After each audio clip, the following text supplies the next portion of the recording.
Hey, everybody. Welcome to the debut episode of the Twin Bill Baseball Podcast with your host. I'm What a Day Joe, along with the player. And we are talking baseball movies here in the debut episode. Baseball movies, it's quite the thing. There are hundreds of them out there. And Benny, what do you got? You got a list going, don't you, with the baseball movies? I tell you what, Joe, it really took a lot of thought because I've seen so many of them. I mean, how many great baseball movies are there? To narrow it down to 10, I know. I have a bunch of honorable mentions. So if we had a little time at the end of the podcast, we can throw those in there. But yeah, I really I gave it quite a bit of thought to narrow that list down, but it was not easy. I know once you get going, I'm going to start jotting notes down, and all of a sudden I'm going to have like 20 more that pop into my head. But Absolutely. I got a bunch listed as it is, but I'm sure you got the good top 10. So what do you got? What do you got for some movies? All right. Well, I'm going to start with 10. We'll work our way up to number 1. So for 10, I have Bad News Bears, but now the original Bad News Bears with Walter Matthau. Was it Tatum O'Neal? Tatum O'Neal, yeah. Was Matt Dillon in that? No. Was Matt Dillon in that one? No. Was he? I forget. I don't think he was. No, I got Joyce Van Patten was Cleveland. Tatum O'Neal was Amanda. Yeah, and Walter Matthau was Coach Morris. What was his name? Buttermaker, yeah. Now there were a few remakes on that, but nothing could top the original. Yeah, Bad News Bears Go to Uranus. I mean, it was like just a whole mess of follow-ups. But what about the one? What was they went to Japan, right? Antonio Noki. They did go to Japan. Yeah, remember that one? That was pretty cool. Oh yeah. No, it was a nice. I mean, I'm not big on most of these movies. I mean, several of them that we mentioned are going to have sequels. Sure. And I mean, to me, there's very few movies where I like Rocky. I love the Rocky movies. Who doesn't love a good Rocky movie on a Sunday, of course? But then, one of my favorite movies is Caddyshack, and then probably my least favorite movie is the second Caddyshack movie. It's horrible. I didn't even watch it anyway. Didn't even watch it. You can't. No, you missed nothing. My favorite scene in Caddyshack, I don't mean to go off script here, but my favorite scene in Caddyshack is when the bishop is in the bar there drinking with the club members, and Ted Knight goes up behind him and goes, "For God's sakes, you're a bishop." And he looks at me and goes, "My name is no God. Ted. There is no God." I mean, you can watch that movie over and over and find a different line in there that'll just bust you out open, just like Airplane. You can watch that over and over. And I can do Caddyshack, and I literally can be like every character in that movie. Oh yeah, just go right down the script. Like even Maggie, when I'm gonna have it, I already decided. When she tells him she thinks she's pregnant. She's pregnant. I know. Oh yeah, that's right. Yep. That's it. Wasn't she in Animal House? I want to say she was. She looked familiar. I don't know. That was probably what Animal House. I want to say she was Dean Vernon Wormer's daughter. Yeah, in the carriage waving to the father there. Yes, Carmine, the mayor. The mayor. Yeah, Carmine. After her fake boobies fall out, all the toilet paper. That's how the she's only 14. Right. There you go. Well, we're going way off script here. Okay, so Bad News Bears number 10. What do you get for number 9? Number 9. I feel like we're counting as Casey Kasem. So for number 9, I have 61, which is a movie that was that came out in 2001. I believe it was directed by Billy Crystal. Yeah, love that. But it really doesn't have, as far as a cast. Yeah, there's a bunch of unknowns. I guess the gentleman named Barry Pepper played Roger Maris. Another gentleman named Thomas Jane played Mantle. Right. I mean, looking at the names, very few of them really. I mean, Christopher McDonald played Mel Allen, and that's obviously a name. Yeah, Richard Masur was in it. There was some big stars in that movie. Christopher McDonald was in it too, as well. Correct. Yeah, he was Mel Allen, and I couldn't. Now the gentleman who played the resemblance of the guys who played Mantle and Maris was stunning in my opinion. How much they looked like them, and I like the guy. I can't think of his name. He's a character actor. He's been in a ton of movies. The guy who played Red Barber didn't really look like Red Barber, but he sounded just like him. But yeah, he's been in several movies. Yeah, I know exactly who you're talking about. I'm trying to look him up now. Red Barber. He let me see here. I know that Thomas Jane was in a movie with Cameron Diaz back in the 2000s. Okay. Anthony Michael Hall was in it as well. He was in there. All right. He played Whitey Ford. He was the one that always got him out of stuff. Bruce McGill, Ralph Hulk. I mean, there's a lot of stuff. Oh, there you go. Yeah. I mean, That was right. I mean, I was born in 1955. I remember the 1964 season is the first season that I remember because I was in third Okay. grade and I was allowed to bring my transistor radio to Ah, school so we I could got I listen to just I got a Yankees transistor Cardinals. radio behind me. Yeah, I mean, that was the first. And unfortunately, the Yankees lost, and that was like the last year before Oh, they hit. wow. That was their last. Then they went into the Horace Clark era right after that. Oh, yeah. Oh, yeah. So, yeah. So that was a kind of a tough time for the Yankees fans, wasn't it? Oh, from 65 through 75. Yeah. Yeah. I mean, they had a couple of blips, with thinking 70 or 71 they came in second place, but no postseason for that whole time. Oh, wow. That must have been tough for you guys in the Bronx, huh? Well, when you think about from like I want to say 1921 until 1964, Sure. I don't know how many pennants they won. Like in that, it had to be like 30 something pennants and 20 World Unbelievable. Series. I mean, Yankee Yeah. fans were spoiled. Let's face it. I mean, Yeah, the Yankees were the equivalent to the Boston Celtics back in that day. I mean, the yeah, Celtics they won it every exactly. year after year, and all that stuff because the competition was kind of stale at that time. A few big names popped in baseball. 67, Yastrzemski, Triple Crown, right? Oh yeah. They had an unbelievable year. So, yeah, that's pretty good. So, yeah, 61 was a great movie. I watched that over and over. I remember watching that on a VCR.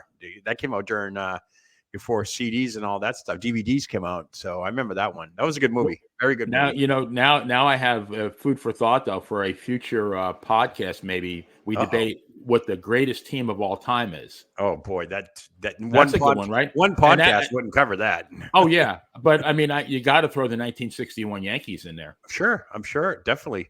And you got to cap it off with the 2004 Yankees, Red 61 Sox.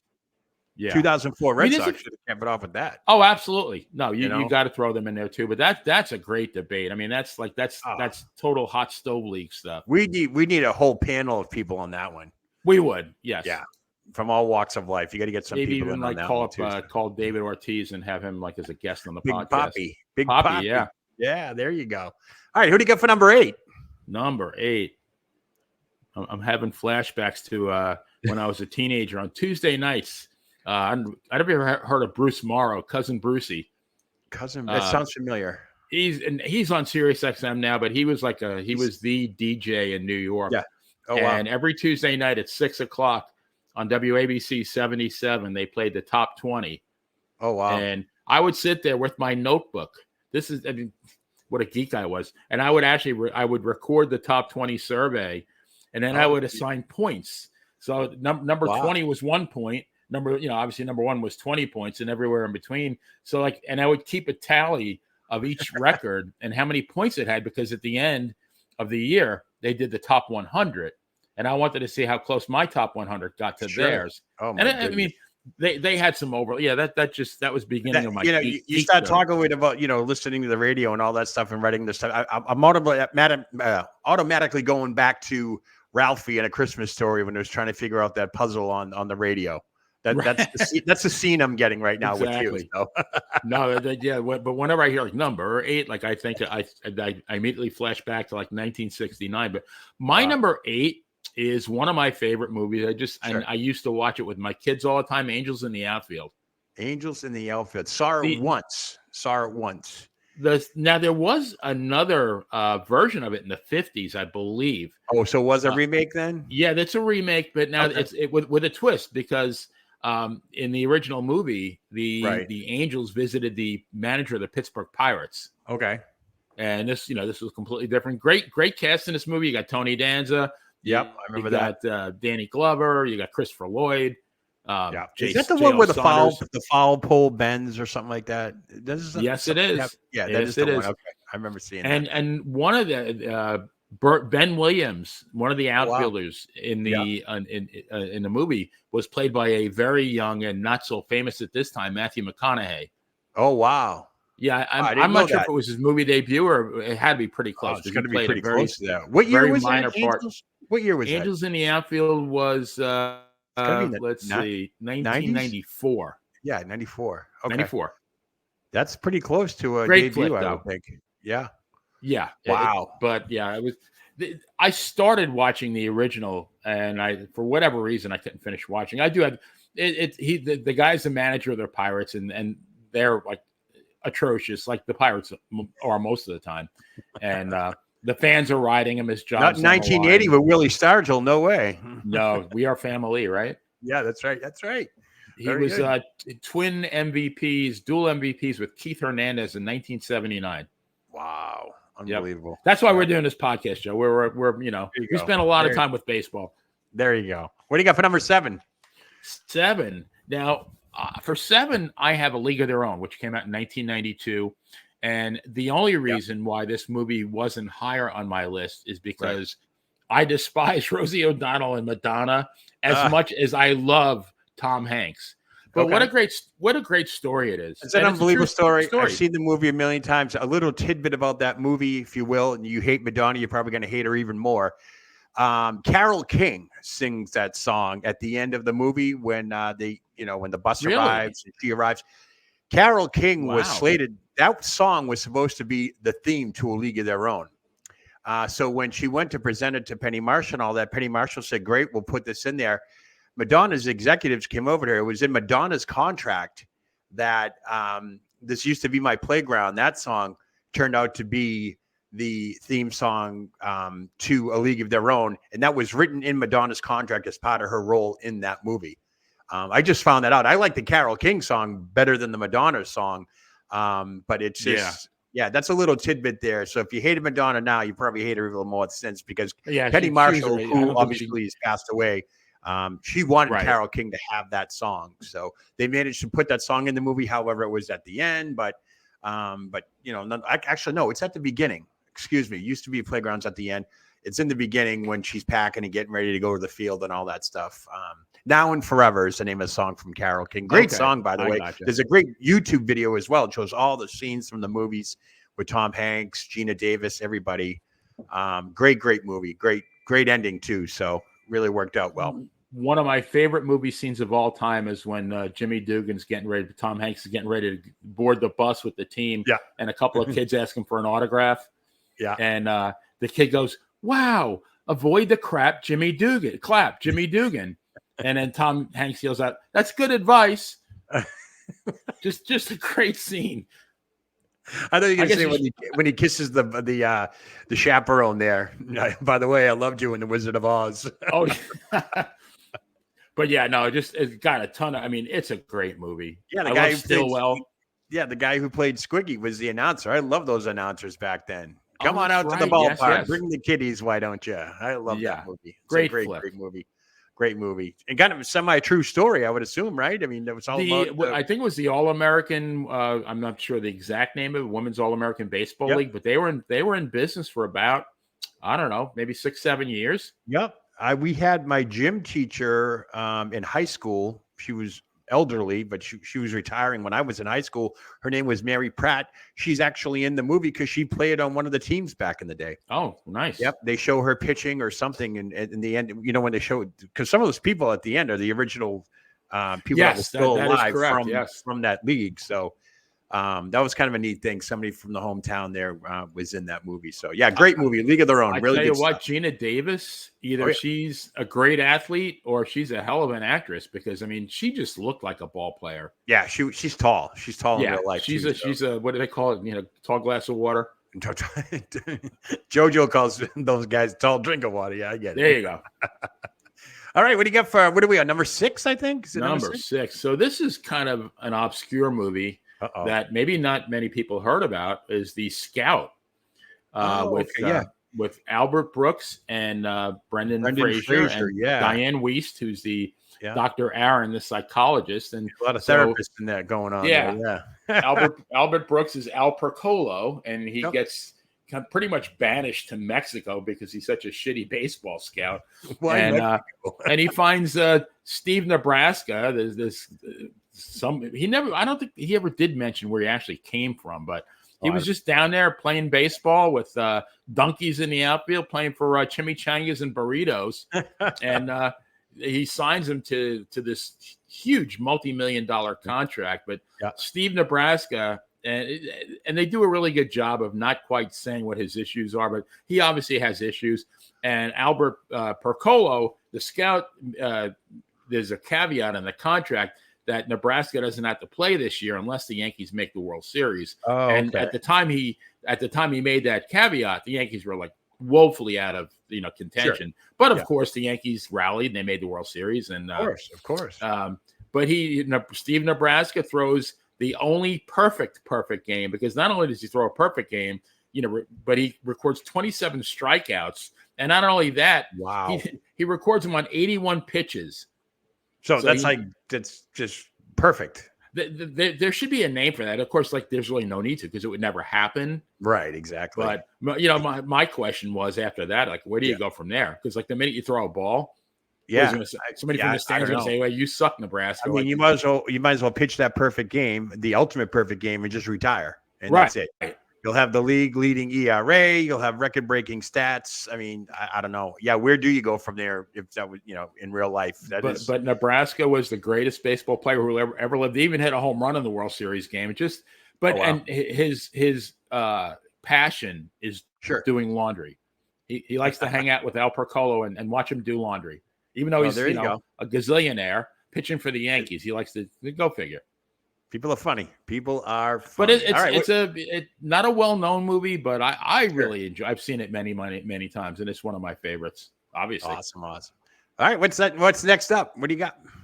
All right, well, the iconic movie Major League from 1989, and specifically the first one. Oh yeah, just a remakes. Great flick. Yeah, Major League, unbelievable.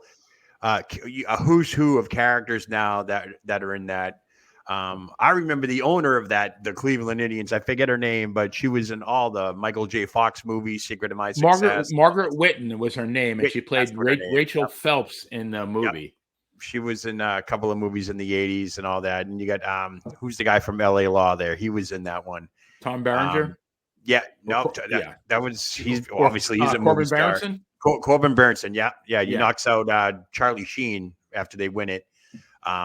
But what a great movie. Wesley Snipes is Willie Mays Hayes. Willie Mays Hayes. Don't leave home without it. Right. Great I like movie. when they ask him, what league did you play in last year? Oh, California Penal. Because he stole a car. I don't think you could even make a movie like that nowadays. I'm telling you. You probably couldn't. No, but you get so many groups up in arms over that. Absolutely. So, but you think about, like you said, the cast. You got Bob Uecker, as Harry Doyle, the announcer. You got Dennis Haysbert. As Pedro Serrano. Oh yeah, Serrano. You got Wesley Snipes. You got Chelsea Ross, who I played. Chelsea I think Ross. played Eddie Harris. He was the one that not Willie Mays Hayes, but Serrano had a what do you call it? A Buddha shrine. Or something.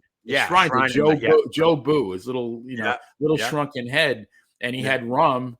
And after everybody cleared out to the locker room, Chelsea Ross, Eddie Harris took a sip, and he goes, "Up your butt, Joe Boo." No, and then he was out on the field for like 5 seconds, where somebody took a swing and a miss, and he was walking towards the bullpen and just hit him right in the back of the neck. Yeah, just a great scene. But I wonder in real life, do owners do that? Do owners want to tank the season and stuff like that? Makes you wonder. I mean, she had a legit reason. The plot comes from somewhere. The writers are writing from, some of it's real life crossing over, but you just wonder sometimes some of those teams. And of course, they picked Cleveland at the time, which, pretty much was always in the basement over there. So I don't know. Yeah. The Japanese construction workers, they still suck. They had subtitles saying how bad they suck. Oh my God. Like I said, you can't make a movie like that nowadays. No, absolutely not. No, it was a great one though. All right. What's next? What do you got? Now we're at number 4. Number 4. I've watched this movie so many times, and it gives me goosebumps and all kinds of emotions every time I watch it. Is The Sandlot. And The Sandlot. The end of the movie when Benny the Jet steals home. Okay. And his best friend, Smalls, is the broadcaster for the LA Dodgers. And he goes, "I don't believe it. The Jet stole home. The Jet stole home." And you see them, Benny the Jet from the field and Smalls exchange the thumbs up. Just a great moment. But what a movie. Yeah. Who was in that movie, too? There was a couple of stars in that. Well, I mean, played in there. You had Art LaFleur, played the Babe. You know, the dead version of the Babe. Okay. You had Dennis Leary, who played Small's dad. Okay. You had James Earl Jones, who played Oh Mr. yeah, Myrtle, that's right. who He was in actually that. was the junkyard guy. But as it turns out, he was one of the Mr. greatest Myrtle. players in the history of the Negro Leagues. Yeah, he was Mr. Myrtle. Yes. Oh yeah, Dennis Leary was in it. Yeah, got a lot. Daniel Zaccapo was the police chief. He's been in a ton of stuff. Yeah, I mean, they had most of the kids didn't really chart after that. I want to say, like the young kids. Yep. That was what, 93 that came out? That 93? was 93. I think you are dead on there. 1993, I mean, when I saw that movie the first time, I thought, holy crap, that is my childhood, because we literally, I was usually the first one up. So I got, had breakfast, got my ball, got my glove, got my bat, and knocked on the next door neighbor's door. And, we would, circle the whole block, Sure. After all, we had 10 of us, we walked to the park, played ball for about 4 or 5 hours, went home, ate lunch, came back and played till it was dark out. I mean, it really was. Yeah. I mean, me and JoJo were just talking about last night. You didn't go home until the streetlights came on. No, that was when it was time to go home. Definitely. That was the automatic curfew. Yep. That's it. And one of my favorite scenes, well, it's two great scenes. One is when they decide to chew tobacco and get on that tilt-a-whirl with, and you hear the song Tequila in the background, and then you can show them like gradually losing, tossing their cookies. Then when I'd probably lose my cookies, America the Beautiful. Oh yeah. What's that? Okay. I said I probably would have tossed my cookies too if I got on a tilt-a-whirl with a bucket full of chew in my mouth. So absolutely. But then Ray Charles singing "America the Beautiful," and Benny the Jet hits one in the air, and it disappears amongst the fireworks. Like scenes like that give you goosebumps. But great movie, so much adventure. There you go. Number 4. What do you got? Number 4. Well, that was number 4. So number 3 is that was number 4. Oh wow, that was number 4. Yeah, we're moving up there. We're up to the top 3. I have number 3 is The Pride of the Yankees. Which I actually have a hard time watching that movie because really I remember as a kid. Yeah, because just the part. I mean, I love the whole movie up until when he gets sick, and then it's too much. But Gary Cooper, what an actor! Exactly. And he was Walter Brennan. Walter Brennan before he became Grandpa McCoy. Dag neighbor Luke. Yeah. Remember the real McCoys? I'm dating myself now. I'm so damn old, but that was Babe Ruth played a cameo in it. Played himself. That was one of those movies. Came out in 1941. That was one of those movies where my uncle and my father, if they were flipping through the channels or turning the TV, I should say, it's before remote controls. If that movie was on, they kept that movie on. So that was always on. Yeah, that's an Saturday afternoon, Saturday night, something like that. That came on, and that was a tough one. He gives that speech and all that stuff. So yeah. And another one like Gary Cooper. I mean, he had to, and we'll talk about Robert Redford too. Yeah. These guys, like even Gina Davis, like they did a great job. They looked very athletic, and I don't know what Gary Cooper's background was. Sure. But I think he had some type of background. I think he was tall, dark, handsome. He was that guy. He was Hollywood back then. How many great movies did he have? Jeez, like I still could go and watch. I think it's Meet John Doe. Is that the name of it? Probably. What a movie. I think he a little before my time, but I know exactly who he is. And actually, in fairness, mine too, because I'm talking about 40s movies. But he was just. I mean, he was that. Him and like Jimmy Stewart. Jimmy Stewart was tall Jimmy too. Stewart. Yeah. They were all these leading men were very, very actual leading men. They were tall. They were larger than life characters, almost similar to pro wrestling back in the day. Where they I wonder what kind of money they made back then, as far as and what it would equate. I wonder if they made the equivalent of like what a Tom Cruise would make as a leading role. I mean, if they're getting $25 million bucks now, I would say they made a lot, but not as much. Maybe because there wasn't as much available back then. For the glamour life thing, there's always the nice car and the nice house and everything. But did they travel a lot back then? I don't know. I bet you they didn't make more than 200,000. I bet you they didn't. I wouldn't say. Yeah.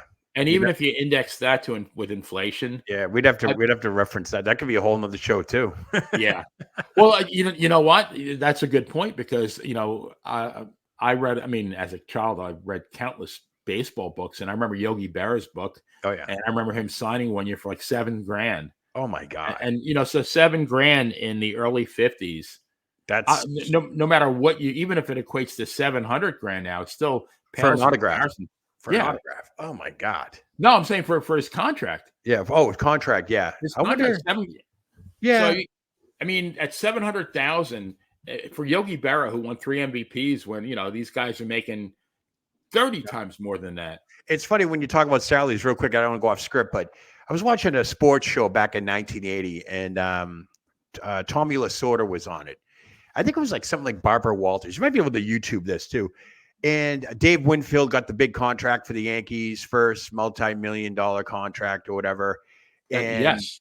And then they asked Tommy Lasorda, is like, how do you justify paying a ball player this kind of money for a game, essentially? And Tommy Lasorda was dead serious and looked at them and said, if it's what it is. If you had to pay a plumber to come to your house to fix something and they charge $10,000 an hour, you'd have to pay it. And that's how it is in Major League Baseball. And that rang so true to me. They made those ball players millionaires because of the residuals that they get in return. But that's the way he justified it. He goes, that's the business we're in. You play baseball, you make a lot of money. Just like if you're a plumber, you make X amount of money. He goes, if that's the going rate for a plumber to come to your house, then you pay it. Same thing with baseball. And I thought that was, I think I was 12 or 13 at the time when I heard that. And I'm like, wow, that's what an analogy to say about a ball player making that kind of, just to justify it was kind of funny to me. So I think in a way now is kind of payback because all those years before free agency where the players were totally at the mercy of the owners. And I remember they owned you. They really owned you back then, right? Yeah, Was it 1953, I think, when Mickey Mantle won the Triple Crown?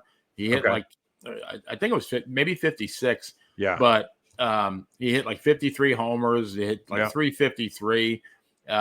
And his contract for the next year was exactly the same as the year before. Unbelievable.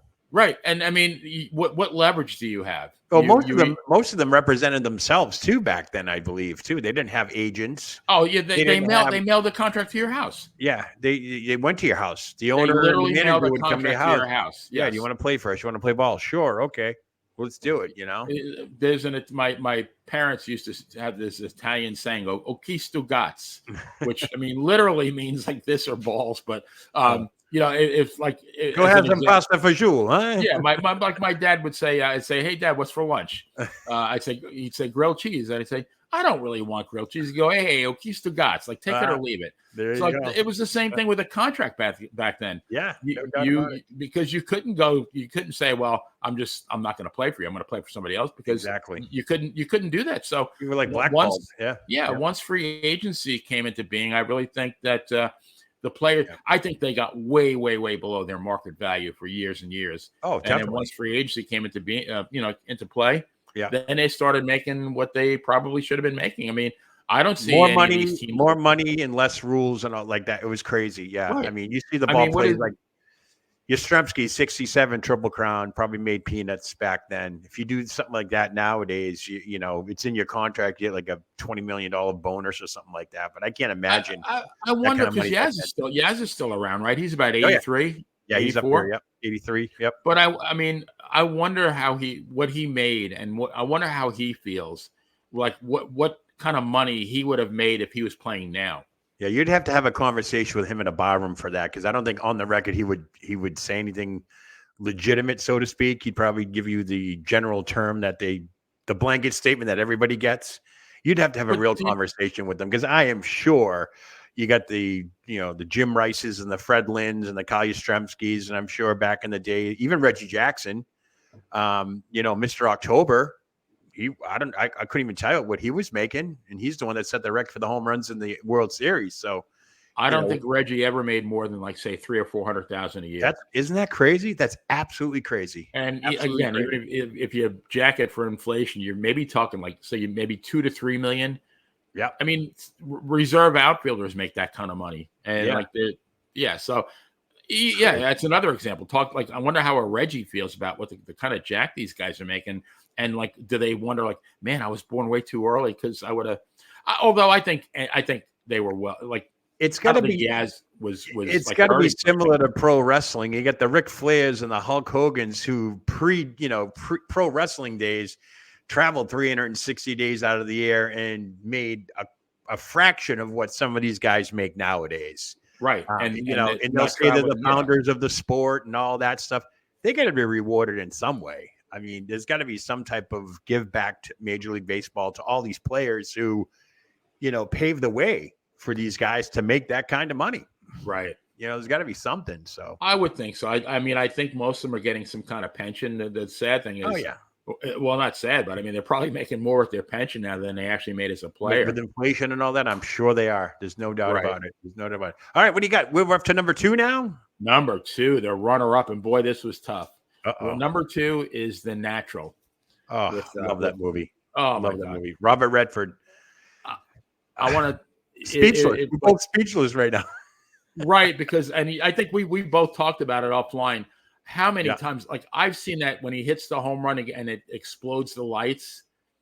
I played wiffle ball. I told you we used to play wiffle ball in the backyard, and we would simulate those moonshots, and we'd call it, "It's still going. It's still," you know what I mean? That is just incredible. In the storyline behind all that, he gets shot and the injury comes back and all this craziness. He's sick. There's a past, and there's another bribery, there's scandal, there's about a mix of everything in there. Really, there's not a lot. I mean, it's a baseball movie, but it's like way, way more than that. There's so many storylines within the movie, but just, you got Robert Duvall as Max Mercy, the sports writer. You got Barbara Hershey. She was the, I think her name was Harriet Bird. You got, what's his name? Who played the owner? He's been in a ton of movies. Robert Prosky. Oh my God, he's like Hollywood Central back then. Robert Prosky was the priest in the movie Rudy, which is another favorite. Oh movie. Yeah, that's right. Yep. Yeah, and he's been in a ton of stuff. He got Wilford Brimley before he became addicted to oatmeal. Yep. When he died of diabetes too, or something like that. That's crazy. Who knows? But yeah, Glenn Close was his his a young Glenn Close, Close too. Yeah. But with that one, now again, Redford, like the way because they showed his pitching motion, and his swing. I mean, my God, they were sweet, right? I mean, that was a major league level swing. Yeah. I'm trying to find out who played the bat boy. Is it Bobby? Yeah, George Bobby. Bobby, pick me out a winner, Bobby. Yeah, remember that one? Pick me out a winner. What was the name of the bat too? It was called something. He made his own bats. Wonder Boy, wasn't it? Wonder Boy? Yeah, it was Wonder Boy. That's just incredible. Then he broke his bat. He goes, pick me out a winner, and he moonshots that baby. What a great movie. Yeah. Great movie. If you can watch that last scene and not feel either goosebumps or something, then you need to check up. Well, not even from the neck up. You need your heart looked at, because you don't have one. And the soundtrack was unbelievable too. I don't know who was. I figured who did the soundtrack, but my goodness. I enjoyed. I think after this podcast, I'm going to binge watch all these movies. You'll never guess. Conducted by Randy Newman. Unbelievable. Wow. And the often been compared to the style of Aaron Copland and Bernstein. Yeah, unbelievable. Yeah, can you believe that? Wow. Yeah, unreal. Just a great movie. Yeah, I can hear that. Oh man, that hits the lights and it keeps going, the sparks and everything, and it was a tough choice to make this number 2 and not number 1. I mean, in my mind, it's 1A. Sure. All right, what do you got? You got to unload that number 1 now that we segued. If you build it, he will come.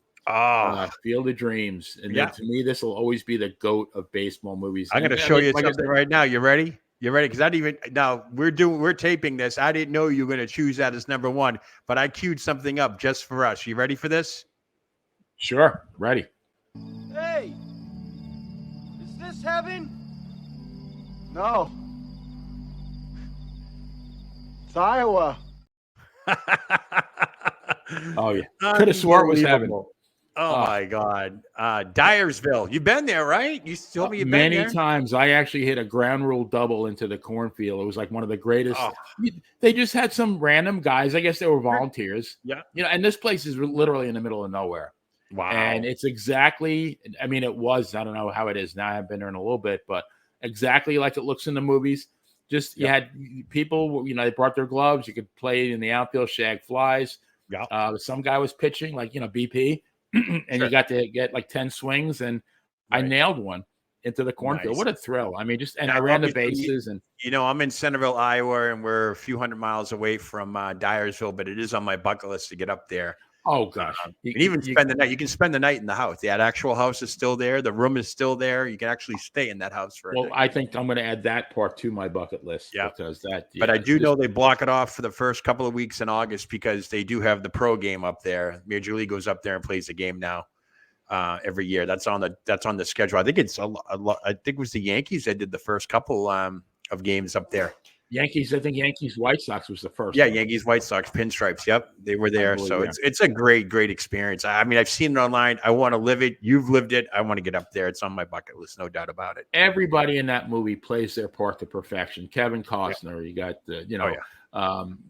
James Earl Jones as Terrence Mann, the writer. You got Ray Liotta as scenes filmed in Boston. You watching the movie, you had no idea the Red Sox or the Boston Red Sox would be involved in that. Whether it was a trip to Fenway, James Earl Jones living in Boston, and the part of Boston he was living in is actually Chinatown. Believe it or not. Oh, really? When they find him, that was filmed in Chinatown because I think they say, "Oh, look for the dead first chicken window without a chicken." Yeah, that's Chinatown in Boston. Oh wow! I've walked those streets a million times, and they hang their food right up there for you to look at. It's a whole different. So that was realistic. Oh, that's realistic. Yeah. The scene on Lansdowne Street behind the Green Monster. Yeah, I mean, it's just an unbelievable movie. I had no idea there would be a Red Sox connection in that movie when that first came out. I remember them filming it, but I didn't think, I didn't read the storyline about it until the movie actually came out. You're like, oh boy, he's looking up at the scoreboard, the old scoreboard at Fenway, and he gets the message there.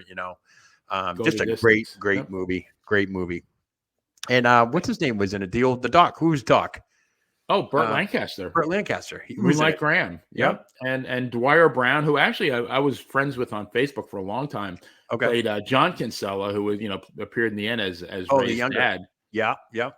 And I mean, and for me, the biggest intrigue, my dad had passed away like a couple of years before the movie. And, just the end, really, like when he says, "Hey, Dad, you want to have a catch?" Because they had been estranged in their life. Yep. And the real reason why he built the field, even though he didn't know it, he thought it was to bring Shoeless Joe back. They will come. Yep. But it wasn't Shoeless Joe. The they was his father. The biggest question I had is, did Kinsella, Ray's father, know it was him? You knew Kevin Costner knew it was his dad, but did he know it was his son? That's like a big question. I say you need to believe yes, no, maybe, I don't know. I say yes because he's up in heaven. Surely he's looking down on them. So okay, so he knew. Okay, so he knew. Well, and at the end when he goes, "Hey, Dad, you want to have a catch?" And that's right, he did say Dad. And he goes, "I'd like that." And so otherwise he would have said, "Well, my name's John. What do you call me Dad for?" So yeah, I'm going with. I'm thinking he didn't hear the dad part. Yeah, so I'm going with the fact that. Yeah. So that is number one. Obviously, Field of Dreams. I have a list of other movies and so forth. Most of your top 10 was on my list. Bull Durham. What do you now? I have some honorable mentions. I'd be curious as to what you have besides that. Let me see. Moneyball was one that I had. That was that was actually I had that as number 10. I had to nose it out. But I put 61 in my top 10, and I had to kick Moneyball out. But yes, opposite of 61. Movie. Opposite of 61. How about 42? Jackie Robinson. Yes. That came out a few years back. 8 Men Out was a good movie. That's on my honorable mention. Some of them, Cobb, the Babe with John Goodman. The Babe. Yeah, I mean, I'm not a John Goodman fan, but I think he did a pretty decent job playing the Babe. I do have that on my list. I don't think he can play him now. He's lost so much weight, but right. That's something. And let me see, Bull Durham, as I said, funny. And then I wrote a couple down while you were talking because I knew my head would go crazy here. Where is it? One of them was a movie with Mark Harmon and Jodie Foster. Stealing Home was one. I don't know if you ever saw that. He was a minor league a baseball player, I'll say, semi-pro ball player who kind of drifted off into life, and finds out that his babysitter, who actually, kind of raised him, so to speak, had passed away, and he had the duty of burying her ashes.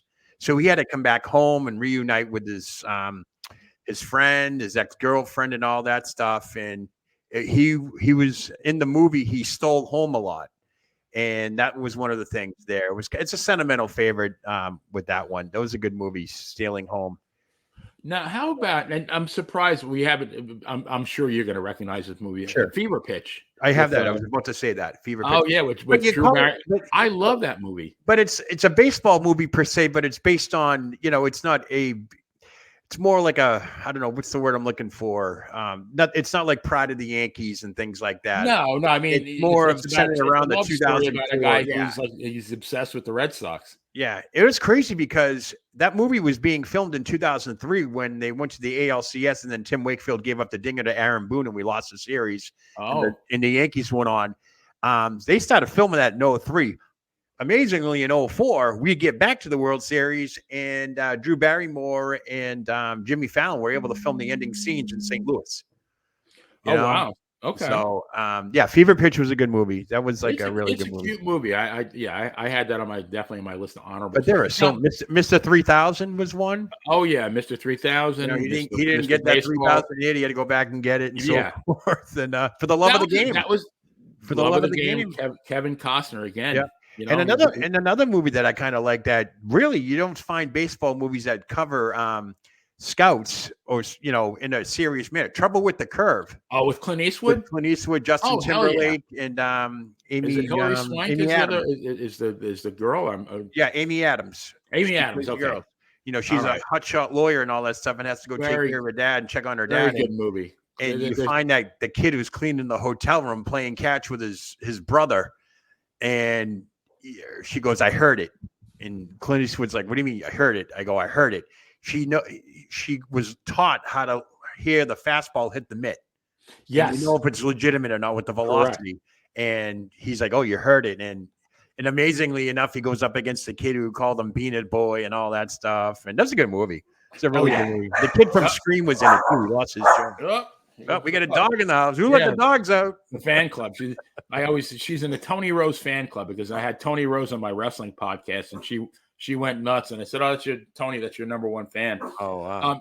Now, speaking of the fan, that was another one that Mike Monty, my friend, said that Robert De Niro made a movie called The Fan. Have you ever? I had never heard of it. That was it was a thriller, I think. Yes. Wasn't he? He wanted to kill somebody or something like that. Kill some. Yeah, The Fan. That was a creepy movie there. I was trying to watch it last night, but I didn't get to. But he Wesley Snipes plays the ball player. Okay. Yeah. That was what year was that? 96 that came out. Okay. So now I'm going to go old school, because this one was on my list too. And also with Robert De Niro, and it was before he was even Robert De Niro was Bang the Drum Slowly. I remember that one. Okay. I think it came out in 1973. I can't remember the name of the character, but he played a catcher on the New York Yankees that was dying of leukemia. Yeah, 73 film based on hotshot Henry Wiggin. Michael Moriarty is signed to the New York Mammoths. His confident ways quickly win over his teammates. He's the opposite of Robert De Niro, simple-minded catcher. Yeah, that was good. That was 73 that came out. Wow. Yep. Yeah, 50 years ago. Holy cow. Wow.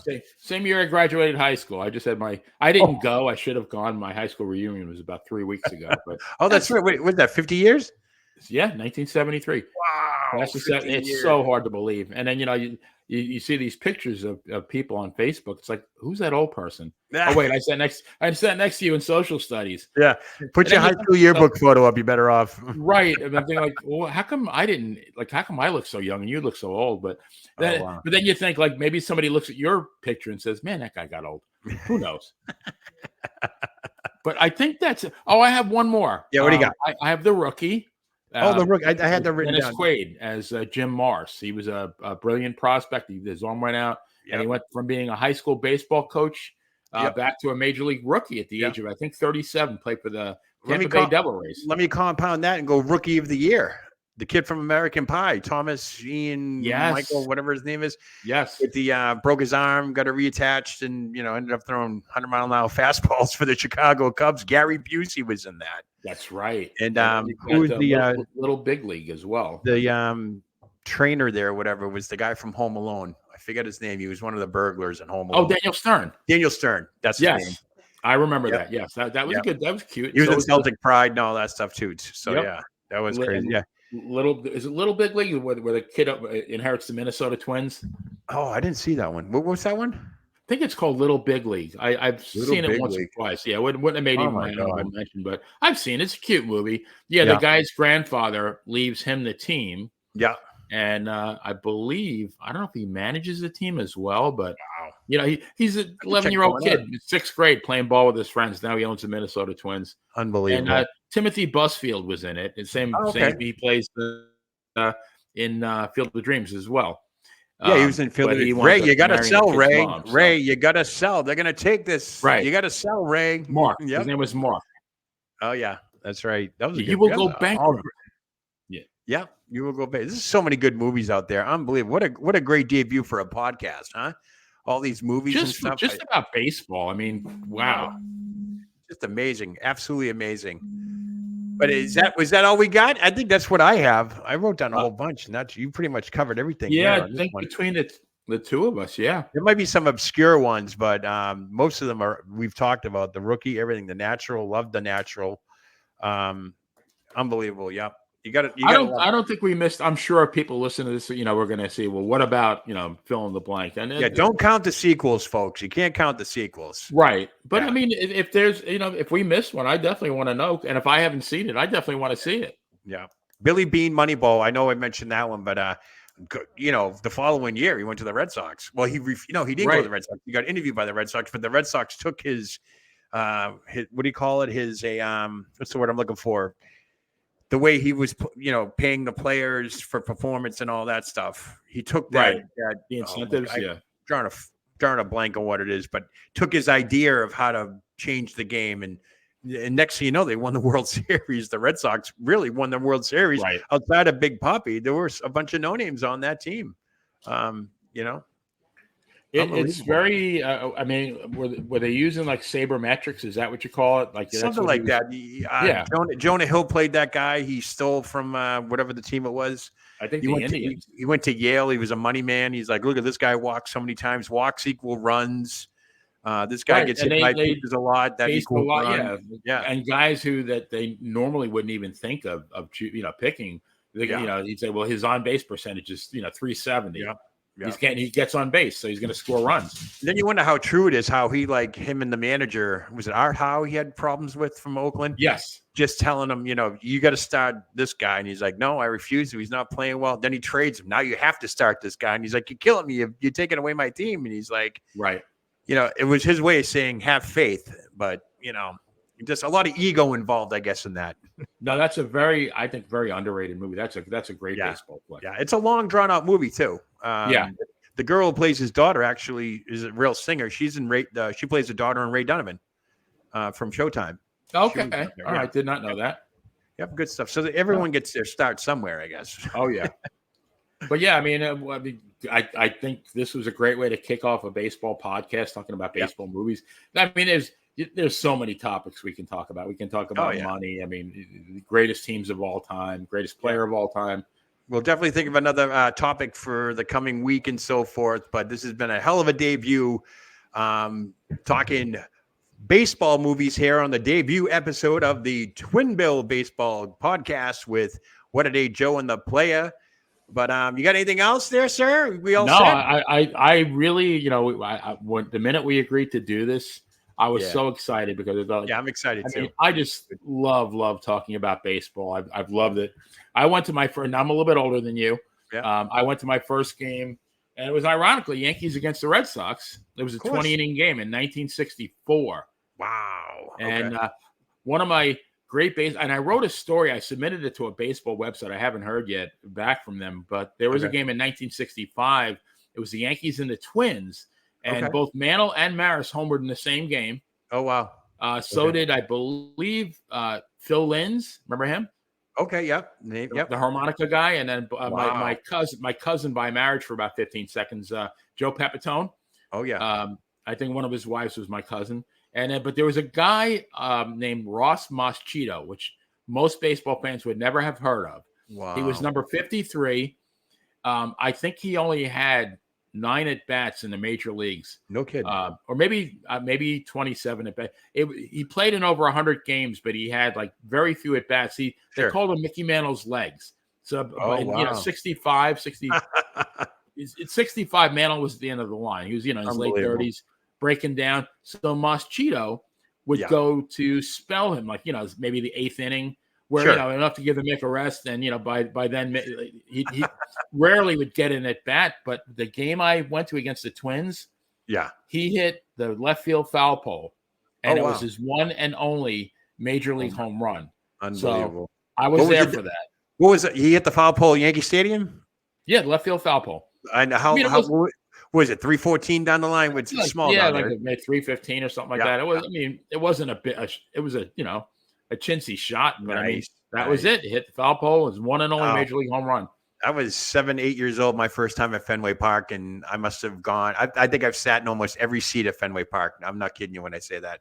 I grew up there.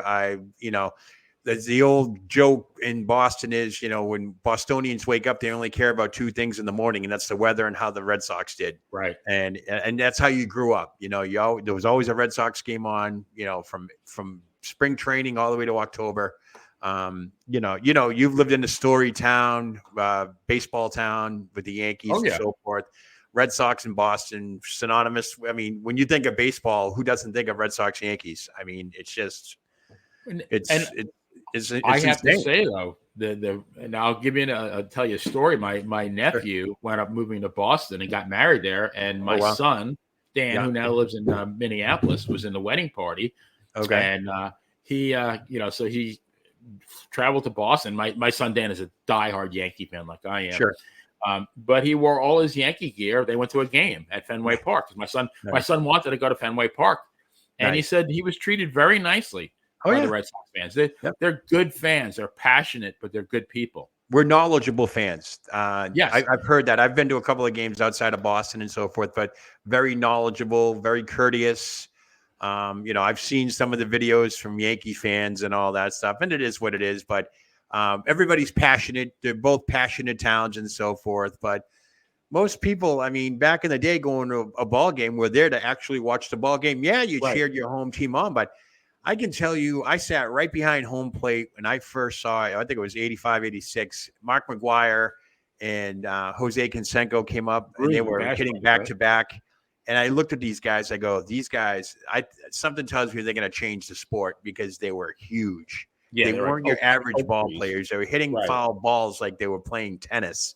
And they were hitting monster foul balls, by the way. I mean, I remember McGuire fouled off like 4 of them, and these things landed up, two blocks down the road. And I'm going, these guys got some power. So I could tell the game was changing then. But I remember, I think it was 81 or 82 when the strike ended. They opened up Fenway Park to watch practice, and Yaz walked right by, shook my hand. I even got a Christmas card from him, because my mother ran into him at a toy store one year, and I was freaked out when I got that Christmas card from Kyle Yastrzemski. That was like the best. That had to be ever. A huge thrill. I was like, whoa, So I mean, that's the passion. We all share it. You share it. We share it. We all remember our first time at the ballpark, and it's always been special. That's something you will never ever forget. And you know what, Joe? It still is. I mean, it still is. No, there's no doubt about it. I love minor league baseball, and the 2 reasons why I love it. One is because it's very inexpensive. Like I live close to the Dunedin Stadium, which is the Florida State League team for the Blue Jays. Okay. And I mean, you can, on a Wednesday afternoon, I think it's $2, but usually it's like $7. The beer is cheap. I can get there's no bratwurst and a beer for, for $12. And I can sit there, get a nice seat on a Sunday afternoon, get some sun, watch baseball. And you never know, like those guys that you're watching, it's like going to an indie wrestling show. Yeah. You might be seeing the next great superstar, not even realize it. And then one day you're going to see him on Monday Night Raw, and you're going to go, holy crap, I saw that guy, when he wrestled in front of 30 people. That's how I am with Brian Pillman. Right. So you get big it. Yeah. now in NXT. Thunder Rosa, same thing. Right. With AEW. Like I saw this guy play baseball, and there was like 47 people in the stands here in Dunedin, but I knew he was going to be great. So I love it. I mean, when you watch the game long enough, you know who has the talent. You can see it. Right. Especially at that level. But yeah, I love minor league ball. Less fluff, just everything centers around the game, and that's it.